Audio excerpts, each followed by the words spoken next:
Oke, selamat bertemu kembali buat anak-anak ibu. Hari ini kita masuk mengenai hukum Mendel yang pertama dan yang kedua ya. Nah, jadi untuk lebih memahaminya, silahkan anak-anak ibu dengarkan materi yang akan ibu jelaskan.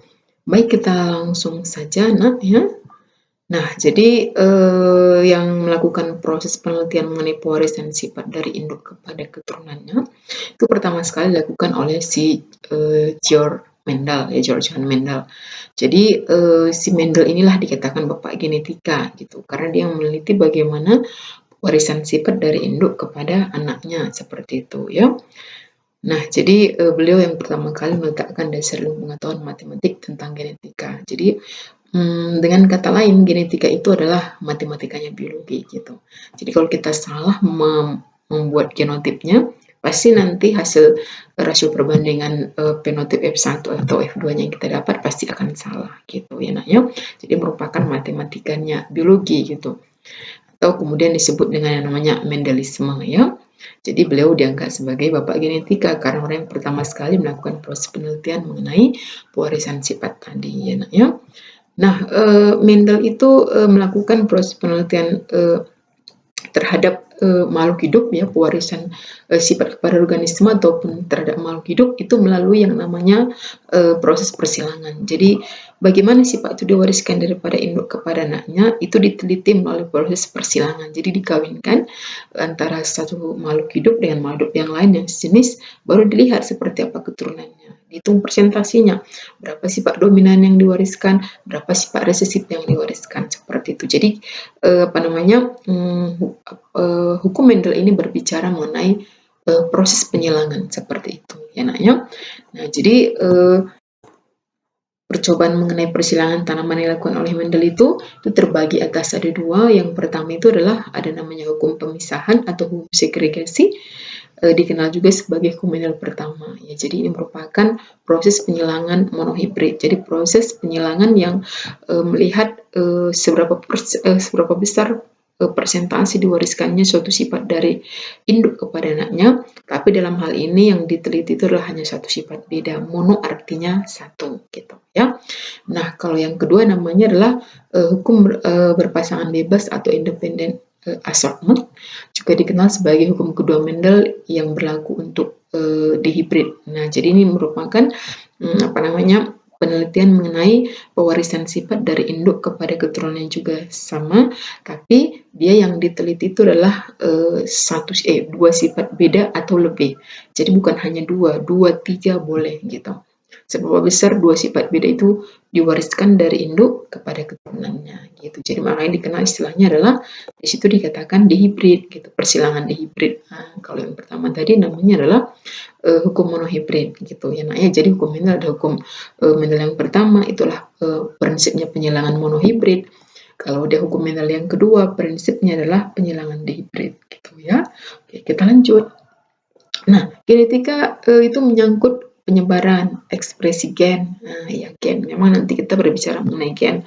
Molekul yang mengontrol fungsi perkembangan dan terakhir daripada sifat individu. Dengan kata lain, genetika itu berbicara mengenai ekspresi dari suatu sifat. Misalnya rambut keriting, hidung mancung gitu, mata sipit, kulit putih tinggi itu kan ekspresi sifat gitu yang yang diwariskan nanti kepada keturunannya gitu.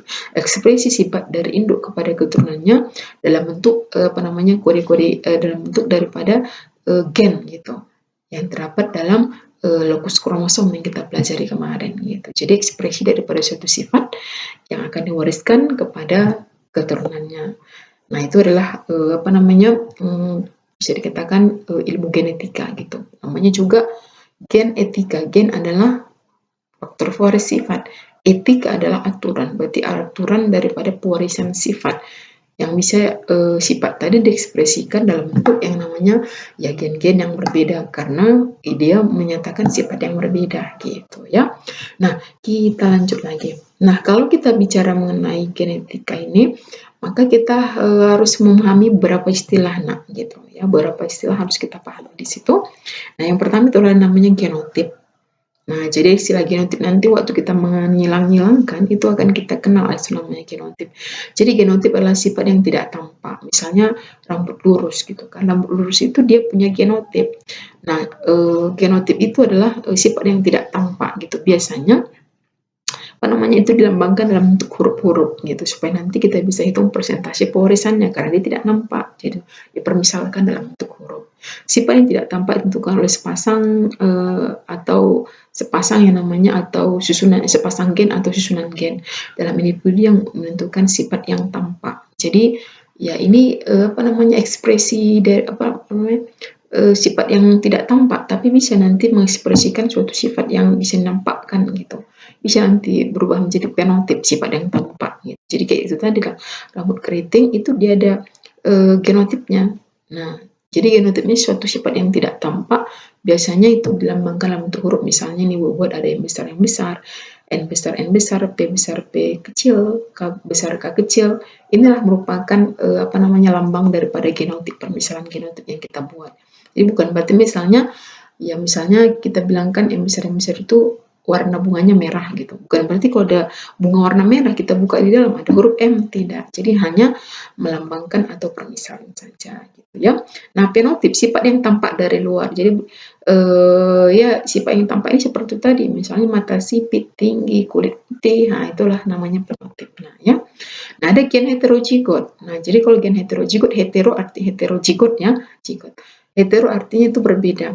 Nah, jadi gen yang alelnya berbeda tapi mempunyai lokus yang bersesuaian dalam kromosom yang sehomolog. Itu namanya gen heterozigot. Contohnya misalnya dia huruf besar huruf kecil, K besar K kecil, M besar M kecil. Jadi dia harus ada huruf besar kecilnya, tapi tanda kutip harus yang sejenis. Jangan pula misalnya K besar L kecil gitu. Itu kan nggak sealel, dia nggak bisa. Dia harus sama alelnya. Kalau K kin sama-sama kalah. Kalau P kin sama-sama P lah, tapi P besar P kecil gitu. Ya, nah ya. Jadi dia harus ada besar kecilnya. Itu namanya gen heterozigot. Nanti penting untuk penghitungan gamet harus dipahami. Nah, yang kedua adalah gen homozigot. Jadi kalau gen homozigot homo kan sama. Nah, jadi nanti gen yang alel-alelnya itu dia sama ya. Contohnya M besar, N besar, L besar, L besar, O besar, dan seterusnya. Jadi dia sama hurufnya. Dan arti kata sama di sini adalah dia kalau huruf besar gitu, sama-sama besar. Nah, kalau huruf besar dia duanya harus huruf besar. Kalau dia huruf kecil kin, duanya lah huruf kecil, lompatnya lah huruf kecil gitu. Jadi nggak boleh ada besar kecil, karena kalau besar kecil adalah heterozigot. Nah, ya. Oke, kita lanjut. Nah, istilah yang lain yang akan kita kenal itulah namanya dominan. Jadi kalau dikatakan dominan, itu adalah sifat yang mempengaruhi gitu. Ya, sifat yang mempengaruhi biasanya kita lambangkan dalam bentuk huruf besar gitu. Jadi misalnya yang besar ini dominan homozigot, M besar M kecil ini dominan, tapi dominan heterozigot karena berbeda. Nah, lawannya sifat resesif. Nah, jadi kalau sifat resesif ini sifat yang tertutup, yang tidak muncul gitu. Nah, misalnya itu biasanya dilambangkan dalam bentuk kebalikannya huruf kecil. Jadi misalnya M kecil, B kecil, dan huruf yang lain. Ya. Nah, dominansi penuh. Dominansi, mendominasi. Berarti dia apa namanya bersifat unggul kan gitu, karena dominan gitu. Nah, berarti dia nanti mengalahkan sifat yang lain. Gen dominan akan terlihat menutupi pengaruh gen resesif. Nah, betul. Gen dominan itu sepenuhnya menutupi sifat resesif, itu namanya dominansi penuh. Misalnya, gen T besar, alel T besar dengan alel T kecil, itu fenotipnya adalah tinggi. Nah, tinggi fenotipnya. Nah, di sini T besar itu kan tinggi, T kecil sebenarnya pendek, tapi T besar menutupi 100%, T kecilnya dia jadi tinggi fenotipnya. Nah, dominan tak penuh. Nah, namanya pun tak penuh. Berarti sifat dominan itu ditutupi hanya 50%. Hanya menutupi 50% sifat resesifnya. Ya, jadi kalau T besar T kecil kita sebut namanya sedang gitu. Jadi nggak tinggi dia. Karena dia hanya menutupi 50%. Merah bertemu dengan putih, merah muda, bukan merah yang menang gitu. Itu maksudnya ya. Kita lanjut. Nah, tadi apa namanya Ibu sudah disinggung-singgung sedikit sebenarnya alel gitu ya. Alel adalah gen yang menempati atau terletak pada lokus yang sama pada kromosom homolog yang mempunyai tugas berlawanan untuk menentukan sifat tertentu. Artinya yang berlawanan di sini artinya Ya ada yang sifat dominan, ada yang sifat resesif gitu. Nah, jadi tergantung alel. Kalau alel yang kecil biasanya huruf kecil itu berarti sifat yang tertutupi. Kalau alelnya huruf besar berarti itu adalah alel yang dinyatakan sebagai sifat yang menutupi ya. Yang jelas alel itu merupakan bagian dari gen yang terdapat pada lokus kromosom yang homolog yang kondisinya dia bersesuaian ya, sesuai letaknya. Kalau lokus 1 gen tadi gen A-nya, maka gen A1 lagi pun di lokus 1 juga gitu ya. Nah, contoh misalnya pada rambut, K besar untuk rambut keriting, alel K besar ya, alelnya K kecil itu untuk yang lurus gitu. Nah, jadi mereka nggak bisa K besar L kecil, nggak bisa ya, dia harus sama hurufnya gitu ya, karena menyatakan sifat yang sama, bentuk rambut gitu. Pada kulit misalnya H besar alelnya H kecil, H besar alelnya H kecil, temannya H kecil, bisa juga H besar, tapi harus huruf A. Nah, untuk kulit hitam atau putih dan sebagainya, maksudnya H besar itu untuk hitam, H kecil itu adalah untuk putih, berarti menggambarkan warna kulit gitu ya. Jadi alel itu berpasangan dia gitu. Nah, cara menentukan gamet. Nah, nanti kita akan kawin-kawinkan. Istilahnya kalau misalnya ada suatu tumbuhan batang tinggi dengan batang pendek dikawinkan, berapa persen tingginya, berapa persen pendeknya, maka nanti dalam proses hibridisasi atau persilangan itu kita harus bisa menentukan yang namanya jumlah gamet dari kedua parental atau induknya ya. Nah, jadi rumus menentukan gamet itu adalah ada 2 pangkat N dengan catatan N itulah jumlah gen yang heterozigot. Tadi sudah kasih tahu besar kecil hurufnya, harus ingat itu ya. Nah, contohnya jumlah gamet, tentukanlah jumlah gamet dari genotip di bawah ini. 1 sampai 7 gitu ya. Gimana caranya? Karena soal juga mau bisa keluar seperti itu gitu. Nah, yang pertama ini adalah A besar A besar, B besar B besar alelnya. Nah, kalau kita mau mencari gametnya, dia kan 2 pangkat 0. Nah, ini kan enggak ada yang heterozigot. 2 pangkat N. Heterozigot tidak ada, berarti dia 2 pangkat 0, 1. Ambil 1 A besarnya, ambil 1 B besarnya. Jadi A besar B besar itulah gametnya ya. Yang kedua, C besar C kecil K kecil K kecil. Nah, jadi ini heterozigot kan 1 C besar C kecil. Berarti gametnya 2 pangkat 1, berarti gametnya nanti ada 2. Caranya adalah kalau dia heterozigot, ini kan C besar C kecil kan wajib kita belah bagi 2. Jadi C besar C kecil. Kalau dia sejenis, mau dia huruf besar atau huruf kecil, hanya 1 kita ambil kayak ini tadi, kan 1 aja. Ditarik dia K besar, tarik K kecil, tarik jadi K kecil juga, kita ambil satu-satu karena sama. Sekarang kita kawinkan dia. C besar K kecil, C kecil K kecil. Inilah gametnya yang 2 ini. Nah, sekarang yang 3, M besar M kecil, P besar P kecil. Berarti 2 ini heterozigotnya. Berarti 2 pangkat 2, 4. Gametnya adalah 4. Seperti apa gametnya? Seperti biasa harus kita lakukan. Kalau di heterozigot kita pisahkan. Nah, heterozigot lagi di depannya, P besar P kecil, pisahkan lagi dia. Ini P besar, ini P kecil, ini P besar, ini P kecil.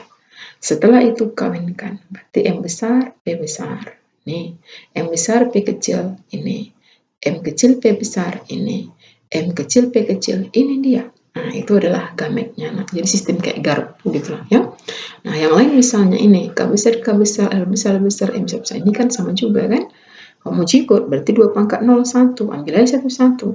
K besar, L besar, M besar, ambil 1. Jadi K, L, M. Itulah gametnya. Nah, contoh yang lain di bawahnya. K besar, P besar, P kecil, O besar, O kecil. Berarti heteronya 2 ini. 2 pangkat 2. 4. Sama, ambil 1. Berbeda heterozigot, pisahkan. O-nya juga berbeda, pisahkan lagi. Kawinkan. Jadi KPO besar, KPO kecil, ya kan? KP kecil O besar, K besar P kecil O kecil. Nah, itu adalah gametnya. Nah, baru ini lagi contoh yang lain. Misalnya ini udah heterozigotnya ada 3. Berarti dia 2 pangkat 3 sama dengan 8. Gametnya berarti 8. Nah, jadi lihat aja di sini. Ini dia R-nya R besar R kecil, P besar P kecil, P besar P kecil, H besar H kecil, H besar H kecil, H besar H kecil, H besar H kecil. Nah, tinggal kamu kawinkan saja ke dalam. R besar P besar H besar. Nih, R besar P besar H kecil ini. R besar P kecil H besar. R besar P kecil H kecil. Sampingnya lagi. R kecil, P besar, H besar, sampingnya. R kecil, P besar, H kecil. Ini lagi. R kecil, P kecil, H besar. Ini dia. R kecil, P kecil, H kecil. Nah, itu dia. Jadi gametnya ada 8. Itu caranya. Nah, satu lagi contohnya. Ini dia. A besar A kecil, C besar C besar, N besar N kecil, M besar M kecil, P besar P kecil. Heteronya itu ada 3. Nah, berarti 2 pangkat 3, 8 juga ini gametnya. Nah, seperti biasa, dia berbeda, kita pisahkan. A besar kecil sama, ambil 1. N sama, ambil 1. M besar M kecil, pisahkan lagi. P besar P kecil, pisahkan lagi. Sekarang tinggal dikawinkan. Jadi A besar, C besar, N kecil, M besar, P besar. Itulah gamet yang pertama. A besar, C besar, N kecil, baru M besar, P kecil. Itulah yang kedua. A besar, C besar, N kecil, M kecil, P besar. Itulah dia. A besar, C besar, N kecil, M kecil, P kecil. Inilah dia. A kecil, C besar, N kecil, M besar, P besar. Inilah di sampingnya. A kecil, C besar, N kecil, M besar, P kecil. Nah, ini dia. A kecil, C besar, N kecil, M besar, M kecil, P besar. Sampingnya lagi. A kecil, C kecil, N kecil, M kecil, P kecil, kecil semua. Itu dia yang di sini ya. Nah, jadi itulah cara membuat gamet kalau di soal ya. Kita lanjutkan. Nah, kita mulailah memasuki hukum Mendel yang pertama. Jadi hukum Mendel yang pertama adalah persilangan yang monohibrid, mono satu hibrid Buster persilangan. Jadi persilangan dengan satu sifat beda. Ya, contoh persilangannya itu adalah misalnya kacang polong. Kalau Mendel itu, ya dia penelitian itu yang pertama itulah kacang kapri. Nah, sebenarnya alasan kenapa dipilih kacang kapri itu yang pertama, kacang kapri itu dia penyerbukannya autogami. Jadi kalau dikatakan autogami, dia bisa menyerbuk sendiri. Kan penyerbukan banyak jenis, alogami, hitogami, bastar gitu kan. Jadi karena dia bisa menyerbuk sendiri berarti cepat menghasilkan anak. Jadi cepat bisa dilihat presentasi pewarisan sifatnya. Yang kedua adalah sifat fenotip dari yang dimiliki oleh kacang RCS itu dia berbeda secara mencolok gitu. Jadi bisa kita langsung tentukan mana dominan, mana resesif gitu. Ini enggak dominan resesif, mirip-mirip dia, kan susah gitu. Susah kita membedakan kemana dia. Kalau kita susah membedakannya, tentu menghitung presentasinya juga kita akan mengalami kesusahan gitu. Ya. Nah, kita lanjut ke yang berikutnya ya.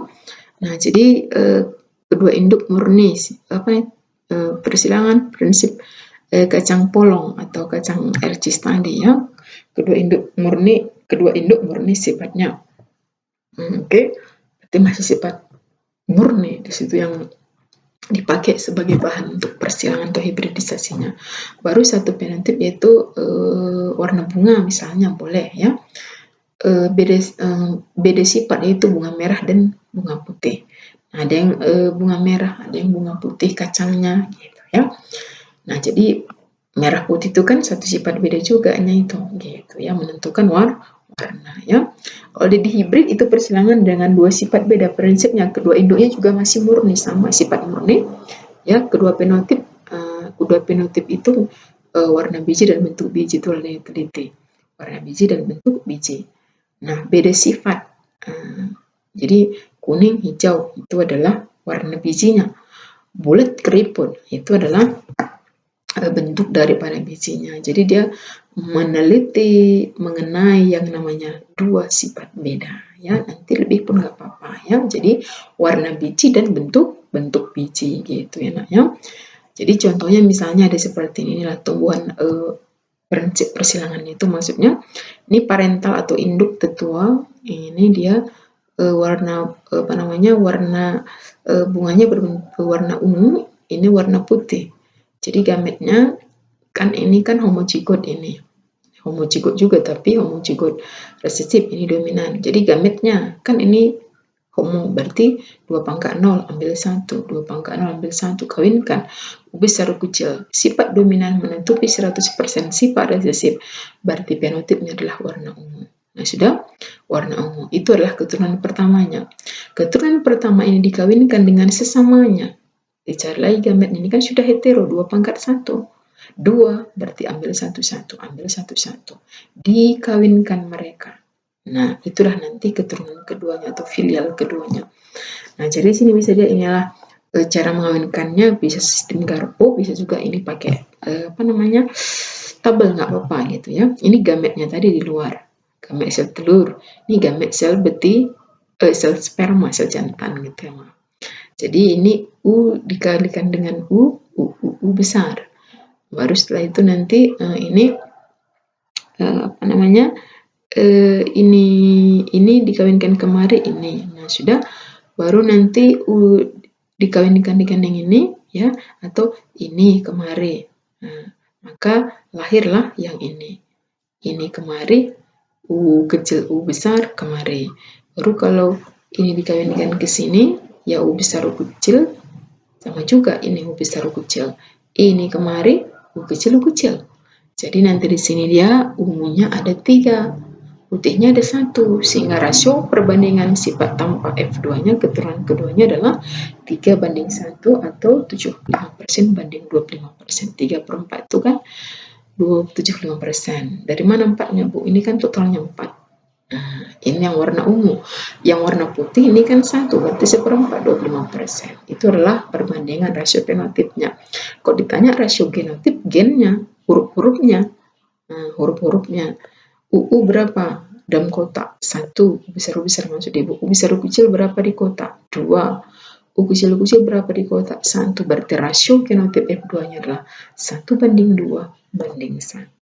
Jadi bisa diminta rasio genotip, bisa diminta rasio genotip, tergantung kebutuhan soal. Ya, ini masih satu sifat beda. Nah, diagram penyilangan F1 dengan sesamanya disebut dengan diagram hibridisasi gitu. Dapat digambarkan seperti belah ketupat atau dapat juga secara horizontal gitu ya. Nah, jadi nanti di sini dia ini bisa kan dia secara kotak sama aja. Tadi kan kayak belah ketupatnya. Sama aja ini sebenarnya ya, tetap aja 3:1 ya. Genotipnya juga tetap ya kan, U besar U kecil, U besar U besar, U besar U kecil, U kecil U kecil, 1:2:1. Jadi nggak permasalahan mau seperti apa. Mau pakai garpu pun mengawinkannya tidak permasalahan, tapi jangan salah mengawinkan gitu ya. Kita lanjut. Nah, jadi inilah dia kalau kacang kapri itu inilah warna bunganya, ini yang warna ungunya, misal ini yang warna putihnya. Ini induknya, ini F1-nya, anaknya ungu semua gitu kan permisalannya. Baru F2-nya udah mulai ada yang putih gitu ya. Nah, itu dia. Yang berikutnya adalah ini juga sama ya, sama di sini. Tapi ini adalah sudah dominannya bukan dominan penuh, dominan setengah penuh ya. Nah, jadi sini ini ada bunga yang warna merah dikawinkan dengan bunga yang warna putih. Gametnya M besar, M kecil, keturunannya adalah M besar, M kecil, tapi bukan merah, walaupun yang besar, merah muda gitu. Dengan sesamanya dikawinkan. Gametnya M besar, M kecil, M besar, M kecil. Masukkan ke papan catur, ke dalam ini. Nih, yang telurnya M besar, M kecil, mungkin yang sebelah sini. Yang sebelah sini spermanya yang besar yang kecil, kawinkan besar-besar. Ini besar kecil, ini besar kecil, ini kecil-kecil. Nah, sudah, ini kecil-kecil ya, bukan besar kecil. Salah ini ya, silap maaf. Nah, jadi adalah putih ya, ini merah muda gitu ya. Jadi itu adalah dominan yang setengah penuh atau tidak penuh. Jadi rasionya 1 merah, 2 merah muda, 1 putih, rasio fenotipnya. Rasio genotipnya 1:2:1 tetap sama gitu. Genotipnya sama, tapi fenotipnya tidak sama. Tergantung dia kategori yang mana, setengah penuh atau dominan penuh ya Nak ya. Itu biasa di soal dikasih tahu. Jadi ya analisalah dengan baik gitulah kira-kira. Nah, kita lanjut Nak. Nah, perbandingan fenotip merah dan merah muda putih tadi itu 1:2:1. Perbandingan fenotipnya adalah M besar, M besar, M besar, M kecil, M kecil, M kecil 1:2:1. Perbandingan fenotip dan genotip sama. Apakah wajib selalu seperti itu, Bu? Tidak, ini hanya kebetulan. Kalau parentalnya itu genotipnya berubah, maka nanti pasti rasio genotip berikutnya untuk keturunannya atau rasio fenotip untuk keturunannya itu akan berubah ya, tergantung genotip induknya dua-duanya gitu ya. Oke. inilah persilangan dengan dua sifat beda. Ya, ini ada kacang kapar yang buahnya bulat, warnanya kuning, buahnya kisut, lawannya ya, lawan B besar, warnanya hijau, gametnya homo, ya kan? Berarti dia hanya satu, BK. Ini juga homo, BK saja.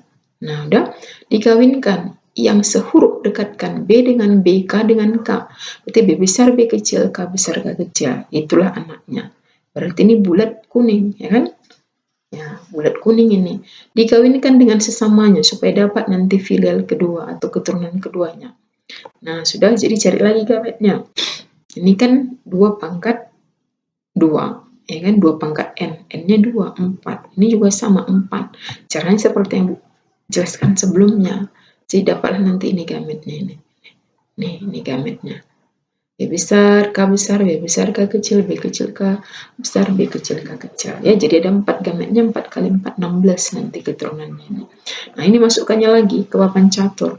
Nah, dikawinkan, nampak dia dikawinkan, ini kawin kemari, ke sini lagi, ini kemari, ini dia, ini kemari, ya ini lagi, pokoknya kawinkan lah ya, jangan sampai salah tulis gitu. Misalnya B besar tadi, kamu tulis B kecil, nggak boleh gitu.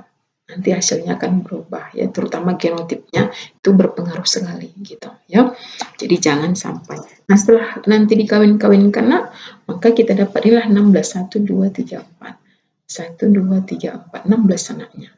Nah, dari 16 ini nanti kalau kamu hitung-hitung maka bulat kuning, bulat hijau, kisut kuning, kisut hijau itu 9 banding 3 banding 3 banding 1. Itulah rasio fenotipnya gitu ya. Nah, hasil penyilangan dengan dua sifat beda di atas menghasilkan rasio fenotip 9 bulat kuning, 3 bulat hijau, 3 kisut kuning, dan 1 kisut hijau. Nah, genotip homozigot dominan adalah B besar, K besar, K besar.